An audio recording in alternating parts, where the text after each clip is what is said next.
went to church. It's Resurrection Sunday. Service was awesome. And there has been this particular scripture that has just been stuck in my mind since then. Matthew 28, verses 5 and 6. The women go to the tomb to retrieve and to treat the body of Jesus. That was the purpose of them going there in the first place. But when they get there, there's an angel, and he says to them that I know that you came here to seek the Lord. And in this instance, they are seeking the dead Lord. They are seeking a version of Jesus who is defeated, really, because he's dead. And instead of finding his dead body, they find the tomb open and empty, and his body is gone. And that spoke to me on so many levels. How many times have we gone back to where we expect a dead thing to be? And we expect to do whatever we need to do to deal with that dead thing, right? The expectation is that this is dead. This is a dead area of my life. It could be a relationship. It could be a job. It could be a particular circumstance, right? But you are going to this particular situation expecting to find death, and you are prepared to deal with that death. But some of you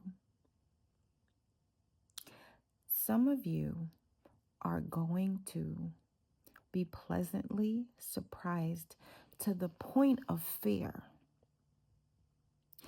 when you go back and the thing that you expected to be dead is now alive.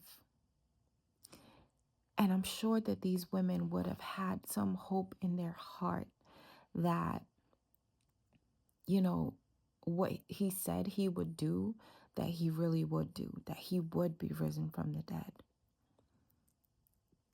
And I cannot imagine what it felt like to find that tomb empty. It's my prayer for you that the empty places in your life from here on out are going to bring you joy.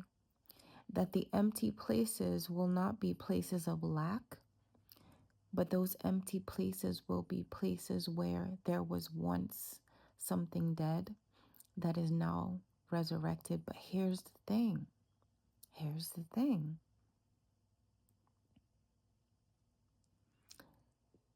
You got to now deal with the resurrection. You have to now deal with the resurrected version of whatever it is that you were looking for to be dead. And you now have to trust to follow the resurrected version of that thing, because the scripture goes on to say, Jesus says, I am going to Galilee.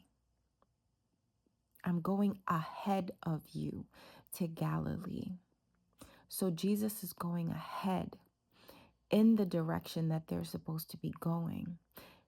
When it comes to your life, when it comes to your vision, when it comes to what you're working towards, you're going to have surprises like this along the way, where things that you thought were dead, things that you thought were not working, things that you thought would never amount to anything are going to be resurrected. Because when you start walking a certain way, you start talking a certain way, you start living your life a certain way, you start believing in what it is that you are building, what it is that you are working towards, right?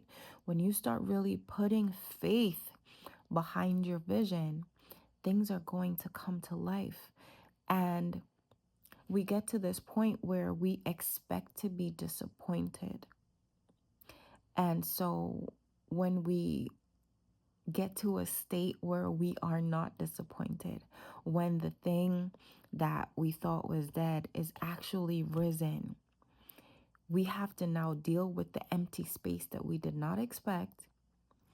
And we have to deal with following the resurrected version of that thing, trusting the resurrected version of that thing. When you have dealt with disappointment for so long, it can be difficult to follow the resurrected version.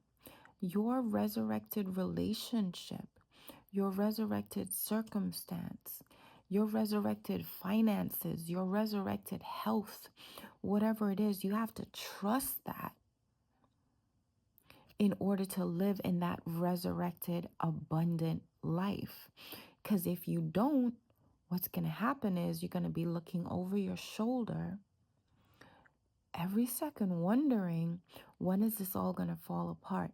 You're going to be looking at that resurrected thing, wondering, when is this going to die?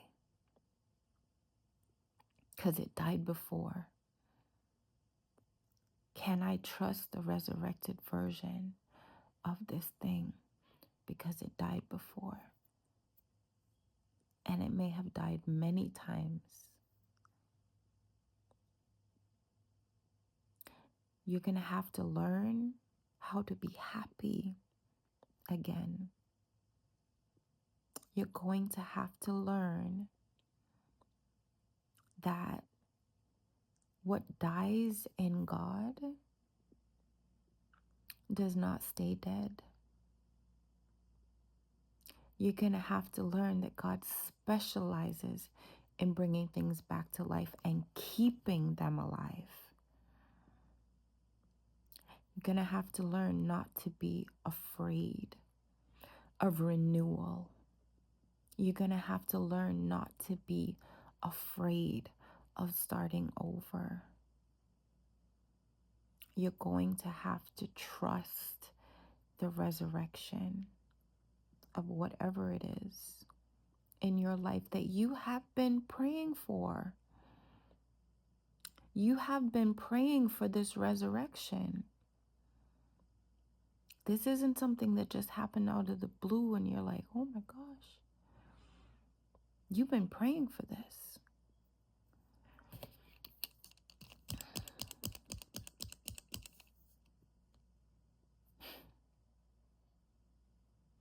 So whatever it is that you want restored, trust that God is resurrecting it. Trust that He is restoring it. And trust that you can follow it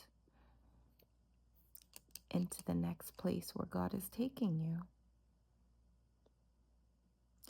I hope this helps. Blessings on your journey. I'll talk to you soon.